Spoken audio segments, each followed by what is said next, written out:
ناظرین گرامی، دنیا میں ایک ایسا شہر ہے جو تینوں مذاہب کے لیے بڑا مقدس ہے۔ اسی وجہ سے اس شہر میں کبھی امن نہیں ہوا۔ ہر مذہب یہ چاہتا ہے کہ یہ شہر ان کے قبضے میں ہو۔ یہ شہر اتنا مقدس کیوں ہے کہ ان کے ماننے والوں نے اس کو میدان جنگ بنا رکھا ہے؟ ناظرین گرامی، اس شہر کا نام یروشلم ہے۔ یہ ایک ایسا مقدس شہر ہے جو دنیا میں تین بڑے مذاہب مسلمان، عیسائی اور یہودیوں کے لیے مقدس مقام کا درجہ رکھتا ہے۔ اس کی اہمیت دینی، تاریخی اور روحانی پہلوؤں سے وابستہ ہے۔ یروشلم مسلمانوں کے لیے ایک نہایت مقدس ہے۔ یروشلم میں واقع مسجد اقصی مسلمانوں کا پہلا قبلہ تھا۔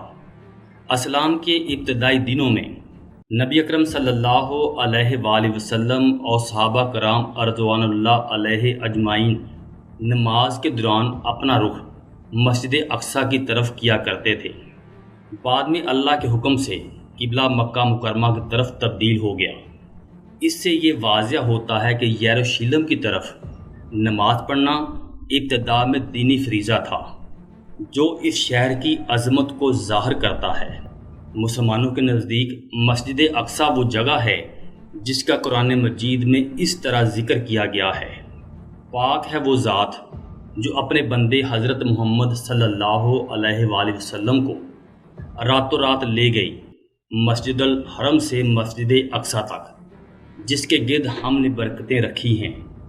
یروشلم ہی وہ مقام ہے جہاں نبی اکرم صلی اللہ علیہ وآلہ وسلم کو شب معراج کے موقع پر لے جایا گیا۔ مکہ سے براق پر سفر کر کے نبی اکرم صلی اللہ علیہ وآلہ وسلم مسجد اقصی پہنچے۔ وہاں تمام انبیاء علیہ السلام نے آپ صلی اللہ علیہ وآلہ وسلم کی امامت میں نماز ادا کی۔ اس کے بعد آپ صلی اللہ علیہ وآلہ وسلم کو آسمانوں کی طرف لے جایا گیا۔ یروشلم اور اس کے ارد گرد کا علاقہ انبیاء کرام کی سرزمین کہلاتا ہے۔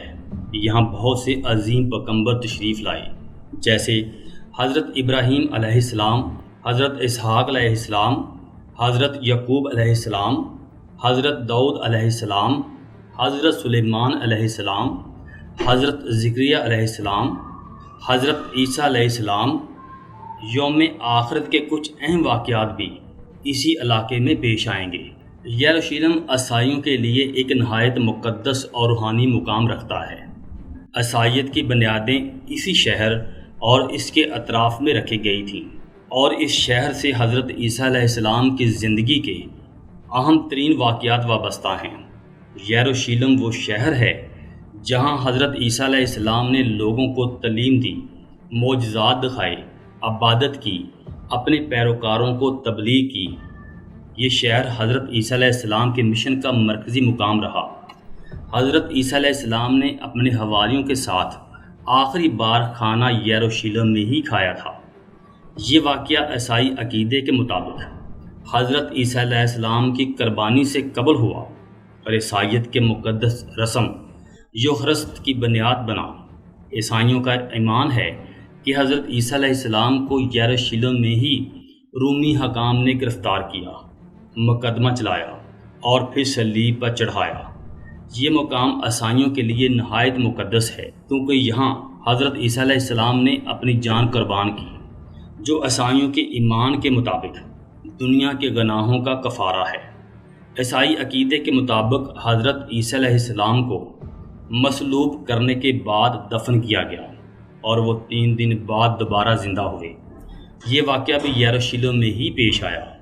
عیسائیوں کے مطابق حضرت عیسیٰ علیہ السلام اپنے حواریوں کے سامنے آسمان کی طرف اٹھا لیے گئے، اور یہ واقعہ بھی یروشلم کے قریب جبل زیتون میں پیش آیا۔ حضرت عیسیٰ علیہ السلام کی تعلیمات، معجزات اور قربانی اسی شہر سے جڑی ہے۔ یروشلم یہودیوں کے لیے سب سے مقدس، روحانی اور تاریخی شہر ہے۔ یہودی مذہب میں اس شہر کو مرکزی حیثیت حاصل ہے۔ یہودی عقیدے کے مطابق یروشلم وہ شہر ہے جسے خدا نے خود چنا تاکہ وہاں اس کا نام ہمیشہ قائم رہے۔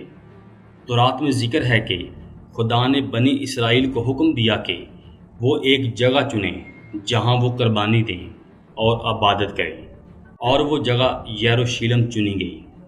تقریباً 1000 سال قبل مسیح میں حضرت سلیمان علیہ السلام نے خدا کے حکم سے یروشلم میں پہلا عظیم ہیکل تعمیر کیا۔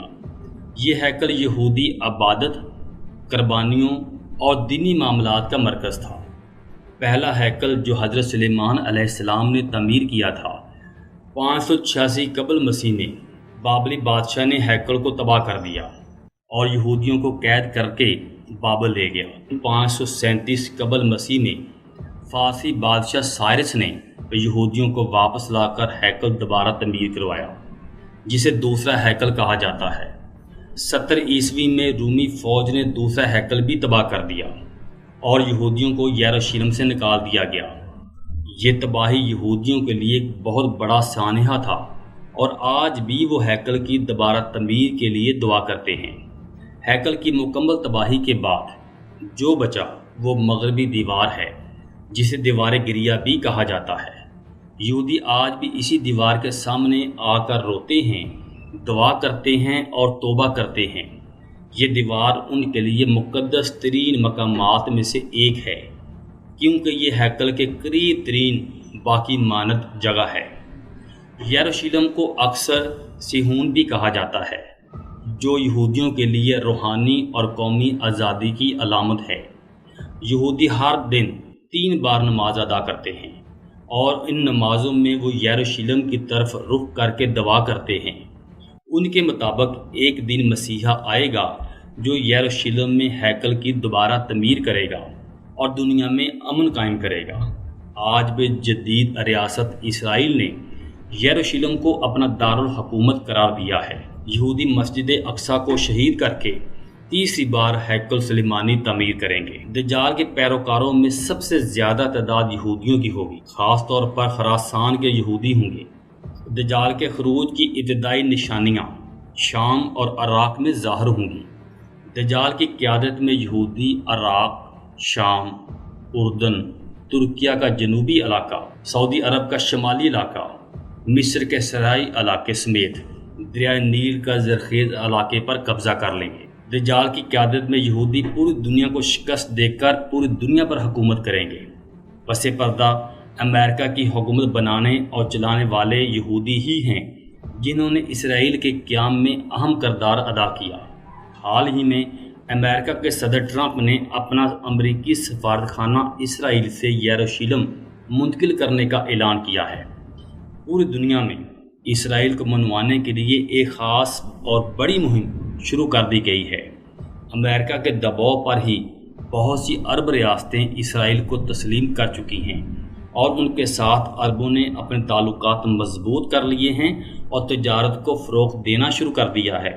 حتیٰ کہ حقیقت اس کے برعکس ہے، کیونکہ اسرائیل گریٹر اسرائیل بنانے کے لیے بہت سی عرب ریاستوں پر قبضہ کرے گا۔